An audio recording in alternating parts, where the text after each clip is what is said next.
بسم اللہ الرحمن الرحیم۔ سامعین محترم، سامعین و ناظرین، آپ جانتے ہیں کہ چند دن پہلے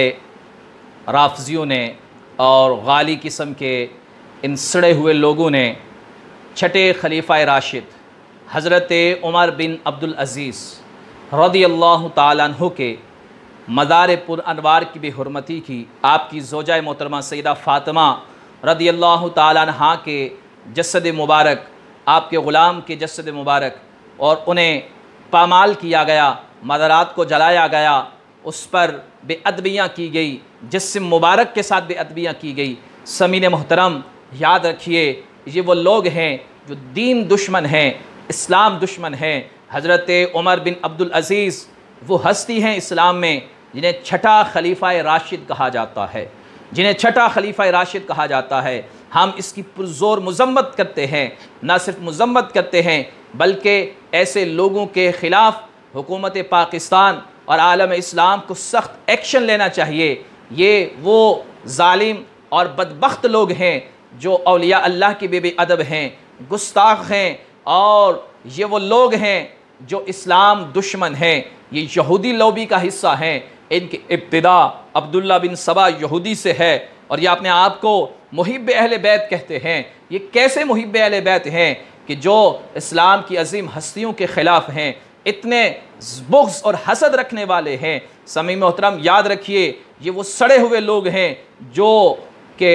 ظاہر بھی سڑا ہوا ہے اور اندر بھی سڑا ہوا ہے۔ سامعین محترم، آئیے آج ہم عمر بن عبدالعزیز کے بارے میں جانتے ہیں کہ وہ کون ہیں کہ جن کے مدار کے ساتھ انہوں نے اتنی بے ادبی کی، اتنی گستاخیاں کی، اتنی بے ادبیاں کی، اور صرف یہ نہیں بلکہ انہوں نے حضرت انس بن مالک رضی اللہ تعالیٰ عنہ کے مزار کے ساتھ، حضرت ابو ہریرہ رضی اللہ تعالیٰ عنہ کے مزار اور کئی صحابہ اکرام کے مزارات کے ساتھ بے ادبیاں کی، گستاخیاں کی، کیونکہ یہ صحابہ سے بغض رکھنے والے ہیں اور صحابہ کے بارے میں نہ جانے غلیظ بکواسات کرنے والے ہیں۔ یہ ایسے ظالم اور فاسق اور فاجر لوگ ہیں، ایسے گمراہ لوگ ہیں جو صحابہ کو معاذ اللہ تبرہ کرتے ہیں اور ان کے بارے میں نہ جانے کیا کچھ کہتے ہیں۔ آئیے سامعین محترم، آپ کی سادگی کا عالم یہ تھا، گھر میں عام کھانا پکایا جاتا تھا اور عام ہی کھانا کھایا کرتے تھے۔ ایک مرتبہ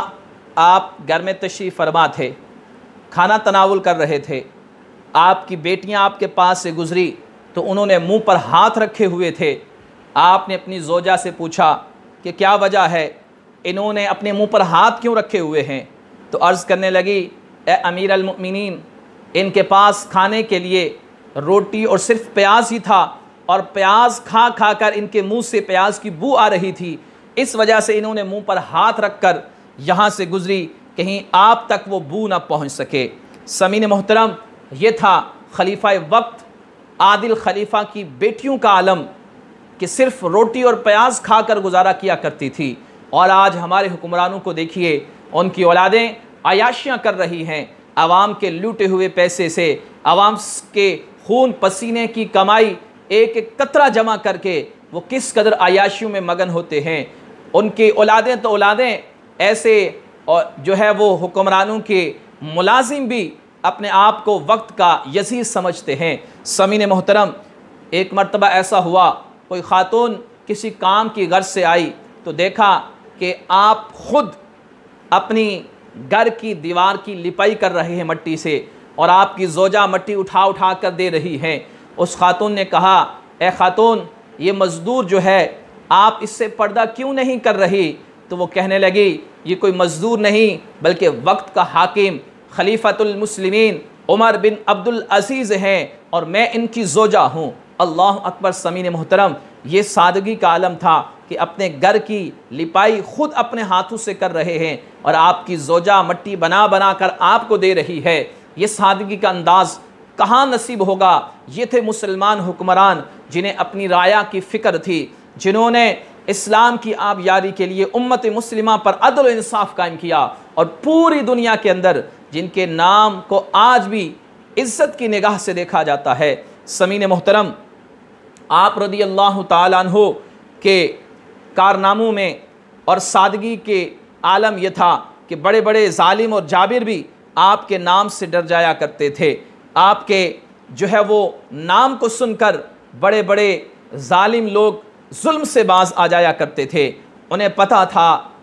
کہ عمر بن عبدالعزیز اللہ کی حکم کے سامنے کسی کی کوئی رعایت نہیں کرتا۔ سامعین محترم، آپ کے گھر میں صرف 2 جوڑے ہوا کرتے تھے، صرف 2 جوڑے پہننے کے لیے، اور خلافت سے پہلے کئی عمدہ قسم کے جوڑے ہوا کرتے تھے، مگر جب منصب خلافت پر فائز ہوئے تو صرف 2 جوڑے ہوا کرتے تھے، جو آپ ایک پہنتے تو دوسری دھو لیا جاتا اور پھر وہ پہنتے اور یہ دھو لیا جاتا۔ اس قدر سادگی کا عالم تھا، اور آپ کی زوجہ کا بھی یہی عالم تھا۔ پہلے تو بڑا خوبصورت لباس ہوا کرتا تھا، مگر جب وہ بھی اس حال میں آئی کہ جب امیر المؤمنین بنے تو ان کے پاس بھی 2 ہی جوڑے تھے، جو وہ ایک پہنتی تو دوسرا دھو لیتی، اور جب وہ میلا ہو جاتا تو وہ پہن کر اس کو دھو لیا کرتی تھی۔ یہ ہے وہ حضرت عمر بن عبدالعزیز جس کو دنیا چھٹا خلیفہ راشد کہتی ہے۔ سامعین محترم، حضرت عمر بن عبدالعزیز کے بڑے بڑے کارنامے ہیں۔ آپ رضی اللہ تعالیٰ عنہ نے جزیہ نو مسلموں کو معاف فرمایا، آپ نے مسافروں کے لیے سرائیں بنائی، آپ رضی اللہ تعالیٰ عنہ نے مسلمانوں کے شہروں میں غیر مسلموں کو شراب لانے سے منع کیا اور شراب کی دکانیں بند کروا دی، ظلم زیادتی کرنے والوں کو سخت ترین سزائیں دی، بیجا مال و دولت بنانے والوں کا کڑا حساب فرمایا، اور ذاتی نوعیت کی بنا پر جنہیں نوازا گیا تھا، جاگیریں دی گئی تھی، ان سے جاگیریں واپس لی۔ آپ جب منصب خلافت پر فائز ہوئے تو اپنی زوجہ کو حکم دیا کہ جتنا مال و دولت ہے یا تو وہ بیت المال میں جمع کروا دو یا پھر مجھ سے الگ ہو جاؤ۔ تو نیک سیرت زوجہ نے وہ سارا مال جو ہے وہ بیت المال میں مسلمانوں کے لیے وقف فرما دیا۔ سامعین محترم، آپ کی سادگی کا عالم یہ تھا، مسلمانوں کے مال کی حفاظت کا عالم یہ تھا کہ ایک مرتبہ آپ کی زوجہ نے حلوہ بنایا، آپ گھر میں تشریف لائے، زوجہ نے پیش فرمایا تو آپ نے پوچھا یہ حلوہ کہاں سے آیا؟ تو وہ عرض کرنے لگی کہ روزانہ بیت المال سے جو آٹا آتا ہے ایک مٹھی روزانہ میں اس سے بچا کر رکھتی رہی، اور وہ تھوڑا تھوڑا آٹا جمع کر کے میں نے یہ حلوہ تیار کیا ہے۔ آپ اٹھے اور فوراً بیت المال تشریف لے گئے اور حکم دیا کہ میرے گھر میں جانے والے آٹے میں سے ایک مٹھی کم کر دی جائے کیونکہ وہ ضرورت سے زیادہ جا رہی ہے۔ سامعین محترم، ذرا غور تو کیجیے، یہ ہیں عمر بن عبدالعزیز جنہیں چھٹا خلیفہ راشد کہا جاتا ہے، جو بیت المال کے ایسے محافظ ہیں کہ ایک مٹھی آٹا جو گھر میں آ رہا تھا اور زوجہ نے کئی دنوں تک اسے جمع کر کے جو حلوہ بنایا تھا، آپ نے اس سے منع فرما دیا، فرمائے ایک مٹھی جو بچ رہا ہے یہ زائد ہے اور یہ اضافی ہے۔ آپ کے بارے میں آتا ہے کہ خلافت سے پہلے آپ کے پاس ایک کپڑا پیش کیا گیا جس کی قیمت 3000 درہم تھی، اور منصب خلافت پر جب فائز ہوئے تو آپ نے 3 درہم کا کپڑا خریدا اور فرمانے لگے کاش کو اس سے بھی موٹا اور کھردرا کپڑا اور سستا کپڑا ہوتا، یہ بھی باریک ہے اور یہ بھی مہنگا کپڑا ہے۔ سامعین محترم، یہ سادگی کا انداز تھا۔ گو آپ کا خلافت کا زمانہ انتہائی مختصر تھا، مگر اس مختصر سے وقت میں آپ نے بڑے بڑے کارنامے سر انجام دیے اور اسلام کی تعلیمات کو عام کیا۔ آپ نے خاص کر کے حدیث پر توجہ دی اور کتابت حدیث پر خصوصی توجہ دی، اور حدیث کو جمع کرنے پر تابعین، تبع تابعین کو اور بڑے بڑے محدثین کو اس کام پر مامور کیا، اور اسی طرح جو وداعین تھے، حدیثیں گڑھنے والے تھے، ان حدیثوں کی جانچ پرکھ کے لیے بھی بڑے بڑے محدثین کی آپ نے یہ ذمہ داری لگائی، وہ احادیث نبوی صلی اللہ علیہ وآلہ وسلم کو جمع کریں، اور اس میں جو وداعین ہیں، جو گھڑنے والے ہیں، ان کو بے نقاب کیا جائے۔ سامعین محترم، آپ رضی اللہ تعالیٰ عنہ کے معاملات بڑے سخت، عبادت خشوع اور خضوع کے ساتھ تہجد گزاری۔ حضرت عمر بن عبدالعزیز رضی اللہ تعالیٰ عنہ، آپ کی پیدائش 2 نومبر 682 ہجری ہے، اور حضرت عمر بن عبدالعزیز رضی اللہ تعالیٰ عنہ 2 نومبر 682 عیسوی میں پیدا ہوئے، اور مدینہ منورہ میں آپ پیدا ہوئے۔ آپ کے والد کا نام عبدالعزیز بن مروان تھا، اور والدہ ام عاصم لیلہ بنت عاصم بن عمر بن خطاب ان کا نام تھا۔ اموی خاندان سے آپ کا تعلق تھا۔ آپ مدینہ منورہ شریف کے 706 عیسوی سے 712 یا 13 عیسوی تک گورنر رہے۔ آپ کے ابتدائی حالات یہ ہیں کہ آپ 61 ہجری کو مدینہ منورہ میں پیدا ہوئے، اور آپ کا نام عمر رکھا گیا۔ عبدالعزیز آپ کے والد تھے، اور ابو حفص آپ کی کنیت تھی۔ حضرت عمر بن خطاب رضی اللہ تعالیٰ عنہ کی پوتی لیلہ بنت عاصم کے آپ صاحبزادے تھے۔ یوں آپ کی رگوں میں خون فاروقی کی گردش تھی۔ آپ رضی اللہ تعالیٰ عنہ کے والد 21 برس تک مصر کے گورنر رہے، اور اللہ تعالیٰ نے مال و دولت سے خوب نوازا تھا۔ آپ کی پرورش انتہائی دینی ماحول میں کی گئی، اور آپ رضی اللہ تعالیٰ عنہ خوش طبع، خوش اخلاق اور عدل و انصاف فرمانے والے تھے۔ آپ رضی اللہ تعالیٰ عنہ کو خوشبو بے حد پسند تھی۔ جس راہ سے گزر جاتے وہ راہ مہک جایا کرتی تھی۔ ظاہری علامات کو دیکھ کر کوئی یہ نہیں سوچ سکتا تھا کہ آنے والے وقتوں میں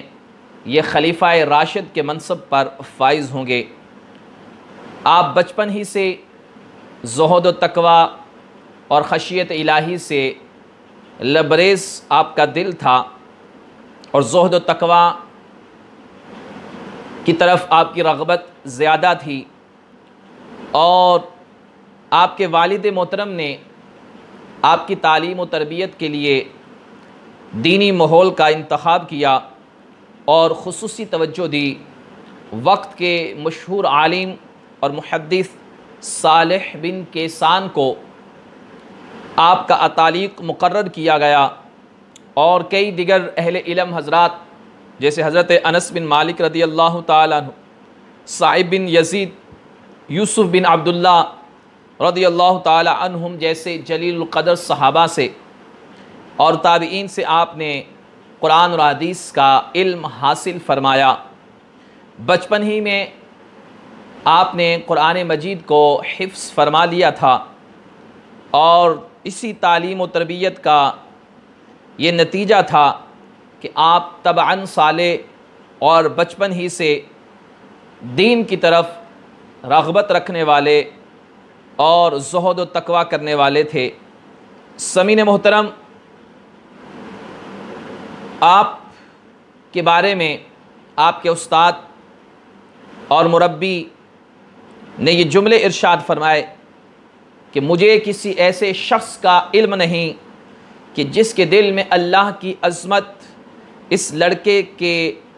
نفس سے زیادہ ہو۔ یعنی جب وہ بچپن میں تھے تو استاد نے یہ کہا کہ میں کسی اور شخص کو ایسے کو نہیں جانتا کہ جس کے دل میں اللہ کی عظمت اور بڑائی اس لڑکے سے بڑھ کر ہو۔ سامعین محترم، یہی وجہ ہے کہ آپ کئی اعلیٰ عہدوں پر فائز رہے، مگر اپنی نیک نیتی، عدل و انصاف کی وجہ سے آپ کو ایک خاص مقام حاصل تھا۔ آپ کو ولید بن عبد الملک کے کہنے پر 706 یا 707 میں مدینہ منورہ کی گورنری عطا کی گئی، اور اس سے قبل جو گورنر تھے وہ ظلم و زیادتی کا بازار گرم کیے ہوئے تھے، تو آپ نے فرمایا کہ میں اس شرط پر گورنری کو قبول کروں گا کہ حق پر عمل کیا جائے گا اور ظلم کو ختم کیا جائے گا، ایک درہم بھی کسی سے ٹیکس کے طور پر ہم وصول نہیں کریں گے۔ جب آپ مدینہ منورہ میں پہنچے، اکابرین کو جمع فرمایا اور فرمایا کہ میں نے آپ لوگوں کو ایک ایسے کام کے لیے طلب کیا ہے جس پر آپ لوگوں کو ثواب ملے گا اور آپ حامی حقدار قرار پائیں گے۔ میں آپ لوگوں کی رائے اور مشورے کے بغیر کوئی فیصلہ نہیں کروں گا۔ میں چاہتا ہوں کہ آپ لوگ کسی کو ظلم کرتے ہوئے دیکھیں یا آپ لوگوں میں سے کوئی کسی دوسرے عامل کے ظلم کے حال سے واقف ہو جائے کہ فلاں نے فلاں پر ظلم کیا ہے، تو فرمایا میں خدا کی قسم دلا کر کہتا ہوں کہ وہ مجھ تک معاملہ ضرور پہنچائے گا، کہ کوئی کسی پر ظلم کرے، کسے پتہ چلے کہ فلاں نے فلاں پر ظلم کیا ہے، تو فرمایا کہ وہ خبر مجھ تک ضرور پہنچائے۔ آپ رضی اللہ تعالیٰ عنہ کہ اخلاق فاروقی اخلاق کا عکس تھے اور طبیعت میں پروقار اثر تھا۔ آپ رضی اللہ تعالیٰ عنہ مدینے آئے تو آپ کا ذاتی سامان جو تھا وہ 30 اونٹوں پر لاد کر لایا گیا، اور آپ 707 سے یا 706 سے 712 یا 713 تک مدینہ منورہ کے گورنر رہے۔ مدینہ منورہ کی گورنری پر آپ نے مسجد نبوی شریف کی تعمیر اور ازواج مطہرات کے حجروں کے ساتھ متصل کرنا، یہ آپ کے کارناموں میں شامل ہے۔ عدل و انصاف، زہد و تقوی کے ساتھ آپ نے گورنری کے فرائض سر انجام دیے۔ 713 عیسوی میں ولید بن عبد الملک نے آپ کو مدینہ منورہ کی گورنری سے معزول کر دیا اور آپ اس عہدے سے معزول ہو گئے۔ سامعین محترم،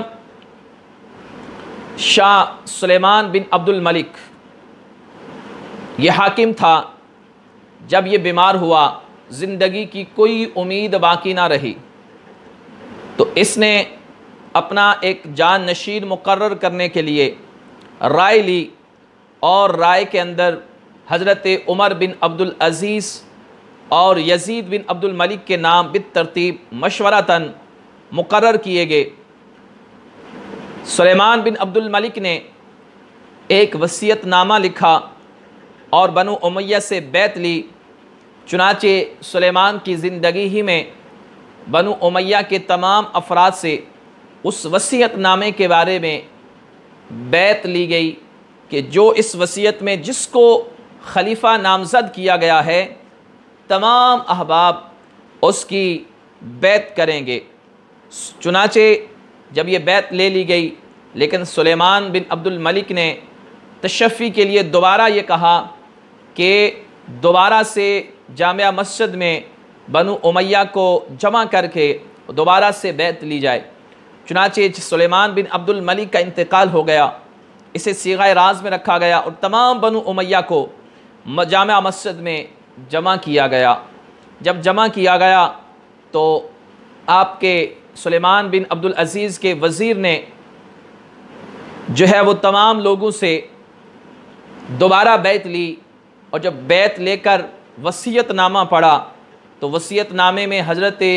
عمر بن عبد العزیز رضی اللہ تعالی عنہ کو اس نے اپنا خلیفہ نامزد کیا۔ اس وقت آپ رضی اللہ تعالیٰ عنہ کے منہ سے انا للہ و انا الیہ راجعون نکلا، اور ایک ہشام تھا جس کے منہ سے انا للہ و انا الیہ راجعون نکلا۔ ہشام کے منہ سے اس لیے نکلا کہ وہ خلافت کا، وہ بادشاہت کا طلبگار تھا، اور اس نے انکار کیا کہ وہ عمر بن عبد العزیز کی بیعت نہیں کرے گا۔ اور حضرت عمر بن عبد العزیز رضی اللہ تعالیٰ عنہ کے زبان مبارک سے انا للہ و انا الیہ راجعون اس لیے نکلا کہ آپ اس عہدے کے خواہش مند نہیں تھے، اور نہ ہی آپ اس عہدے کو قبول کرنا چاہتے تھے، بلکہ سامعین محترم ذرا غور کریں کہ زہد و تقوی کا عالم یہ تھا، ہر بندہ منصب کا طلبگار ہوتا ہے، مگر حضرت عمر بن عبدالعزیز نے وہاں ریکویسٹ کی اور برسرے ممبر یہ کہا کہ لوگوں مجھے یہ عہدہ قبول نہیں ہے، میں اس کا اہل نہیں ہوں، لہذا میں تمہیں آزاد کرتا ہوں، تم کسی اور کو خلیفہ منتخب کر لو۔ مگر سب نے یک زباں ہو کر کہا کہ ہمیں آپ ہی کی بیعت قبول کی ہے اور آپ کے سوا ہم کسی اور کو اپنا خلیفہ نہیں مانیں گے۔ سامعین محترم، حضرت عمر بن عبدالعزیز اس منصب کو اٹھانے سے لرزاں تھے۔ آپ خلیفہ مقرر ہونے کے بعد بھی آپ پر گھبراہٹ طاری تھی، اور آپ چونکہ خود اس منصب کے خواہشمند نہیں تھے، لہٰذا لوگوں نے اصرار کیا کہ آپ اس منصب پر فائز ہوں، اور چنانچہ آپ مسجد میں آئے، منبر پر چڑھ کر لوگوں سے مخاطب ہوئے اور فرمایا لوگوں، میری خواہش اور عام مسلمانوں کی رائے لیے بغیر مجھے اس منصب کی ذمہ داری دی گئی اور مجھے اس میں مبتلا کیا گیا، اس لیے میری بیعت کا جو توق تمہارے گلے میں گردن میں خود بخود دیا گیا ہے میں اسے اتار دیتا ہوں، تم جسے چاہو اپنا خلیفہ منتخب کر لو۔ یہ تقریر سن کر سب نے بلند آواز ہو کر کہا کہ ہم نے آپ کے لیے، آپ کو اپنے لیے پسند کیا ہے اور آپ سے راضی ہیں، اور اس کے بعد خدا اور اس کے رسول کے احکامات کے منشا بیان کرنے کے لیے آپ نے لوگوں سے مخاطب ہو کر فرمایا، اے لوگو، جس نے خدا کی اطاعت کی اس کی اطاعت انسان پر واجب ہے، اور جس نے خدا کی نافرمانی کی اس کی نافرمانی لوگوں پر ضروری ہے۔ میں اگر اللہ کی اطاعت کروں تو میری اطاعت ضرور جانو، اور اگر میں اللہ کی نافرمانی کروں تو پھر میری بات ہرگز نہ مانو۔ پہلے خطبے ہی میں آپ نے یہ جملہ ارشاد فرمایا، اگر اللہ کی میں اطاعت کروں تو میری اطاعت کرنا، اگر میں اللہ کی اطاعت نہ کروں، نافرمانی کروں، پھر تم میری اطاعت نہیں کرنا بلکہ تم بھی میری نافرمانی کرنا۔ سامعین محترم، لوگوں کی تائید،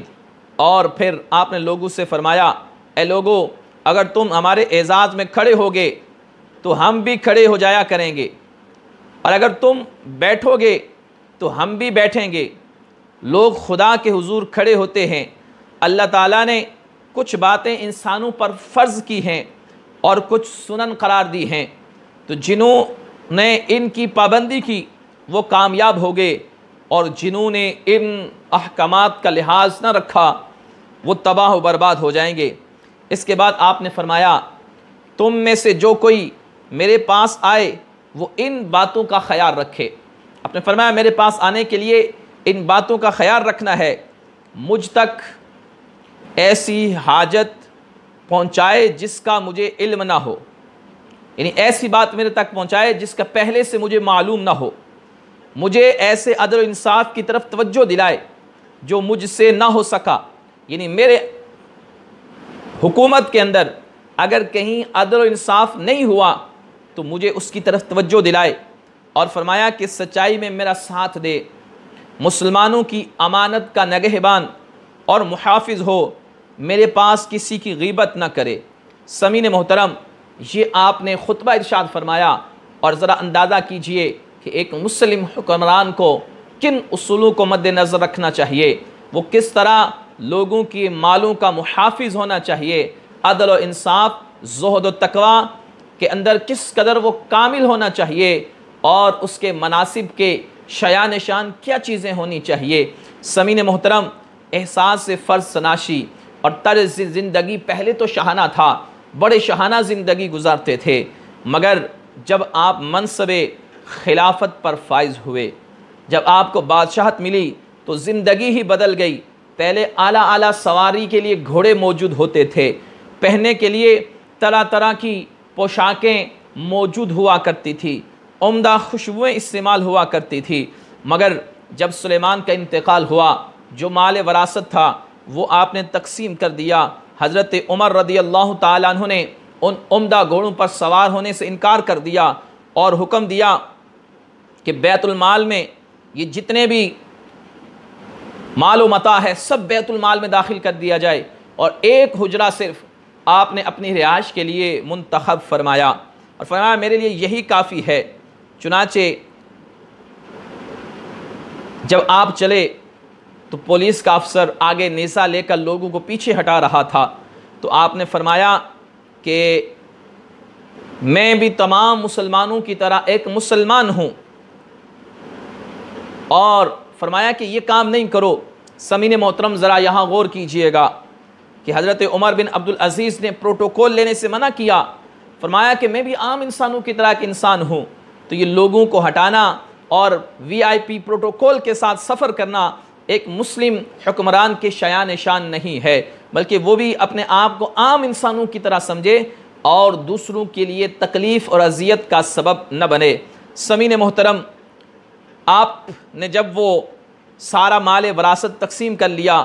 اور جو مال بیت المال کا تھا وہ سارا مال بیت المال میں جمع کر دیا، تو آپ نے فرمایا کہ میرے لیے صرف ایک خیمہ کافی ہے،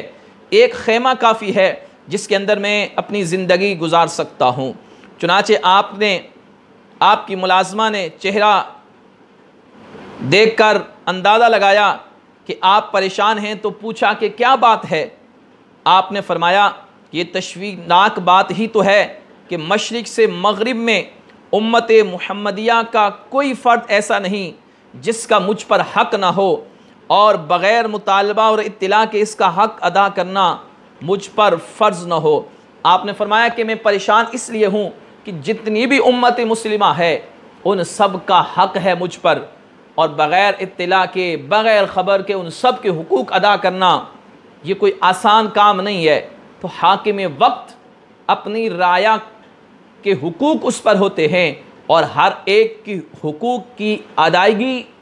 یہ اس کے لیے لازم ہوتی ہے۔ آج ہمارے حکمرانوں کو دیکھ لیجئے کہ انہیں تس سے مس نہیں ہوتی، انہیں کوئی فکر ہی نہیں ہوتی رعایا کی۔ رعایا پس رہی ہے،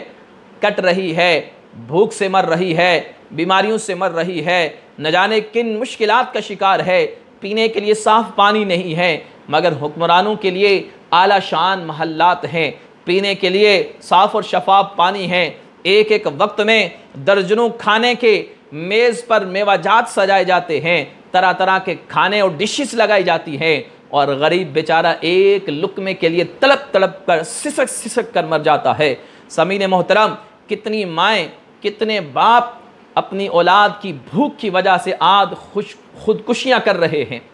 سامعین محترم، ایک حکمران کا طرز حیات ایسا ہونا چاہیے کہ ہر اپنی رعایا کے فرد کے بارے میں اس سے آگاہی ہونی چاہیے۔ سامعین محترم، جب آپ منصب خلافت پر فائز ہوئے، آپ نے اپنے جتنے ملازم تھے سب کو چھوڑ دیا اور گھر کے کام کاج خود کرنے لگ گئے، اپنے گھر کے معاملات کو خود دیکھنے لگ گئے، ساری شاہانہ زندگی بدل گئی۔ آپ کی زوجہ سیدہ فاطمہ جس کا نام تھا، وہ بھی بڑی پارسا عورت تھی، پہلے تو شاہانہ زندگی تھی، بادشاہ کی بیٹی تھی، بادشاہ کی بہن تھی، اور وقت کے حاکم کی زوجہ تھی،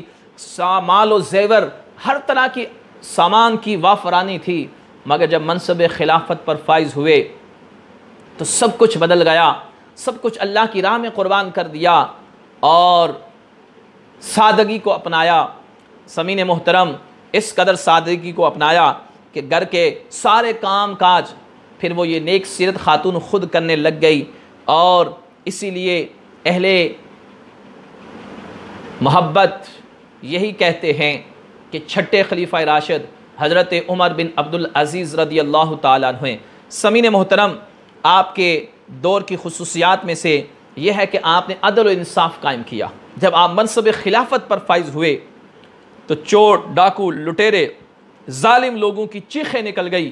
اور ایک ہی رات میں انہوں نے جتنا لوٹا ہوا مال تھا سب ڈھیر لگا کر اپنے گھروں کو خالی کر کے آ کر راستوں پر لیٹ گئے۔ انہیں پتا تھا کہ عمر بن عبدالعزیز وقت آ گیا ہے ان کا، اور وہ منصب خلافت پر فائز ہو گئے، اور وہ ہمیں نہیں چھوڑیں گے۔ ظالم لٹیرے سارے کے سارے اپنے کاموں سے توبہ کر کے اپنی جانوں کے انہیں لالے پڑ گئے۔ سامعین محترم، یہ ہوتی ہے ایک